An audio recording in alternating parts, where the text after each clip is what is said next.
Welcome to our Python for Beginners course. In the previous video, we learned how to install the Python software on a Windows PC. Today, we'll set up the environment to write, run, and debug Python programs. This environment is called an Integrated Development Environment, or simply IDE. There are many types of IDEs available, such as NetBeans, Visual Studio, PHP Storm, WebStorm, PyCharm, Eclipse, Sublime Text, Atom, and so on. Each IDE is typically used for a specific programming language, for example, Eclipse for Java, PHP Storm for PHP, and PyCharm for Python. However, Visual Studio Code is a versatile editor that supports almost every programming language. While PyCharm is an excellent IDE for Python, I personally feel more comfortable using VS Code. So, in this series, I'll be using VS Code to demonstrate everything. Now, let's open a browser and search for VS Code download.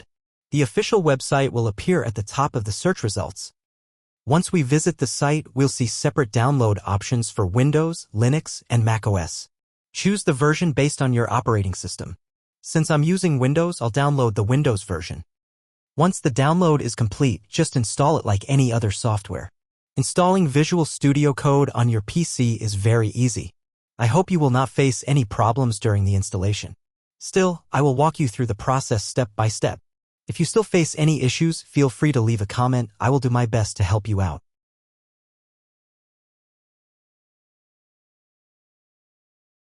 Once the installation is complete, you'll see an interface like this.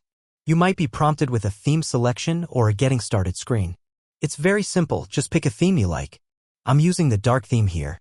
In my case, the setup screen didn't appear because I had VS Code installed earlier. I uninstalled it just to show you the installation process, but some of my previous settings were still saved. Now, to open a project, you can either go to File, Open Folder from the top menu, or simply click on Open Folder from the Explorer section on the sidebar.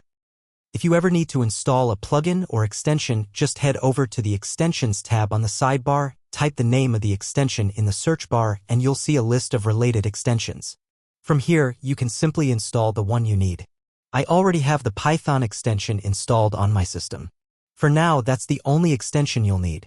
If we need any others later, we can install them the same way. I hope you now understand how to install and set up Visual Studio Code IDE and start working with it. Thanks a lot for staying with me till the end. See you in the next tutorial video.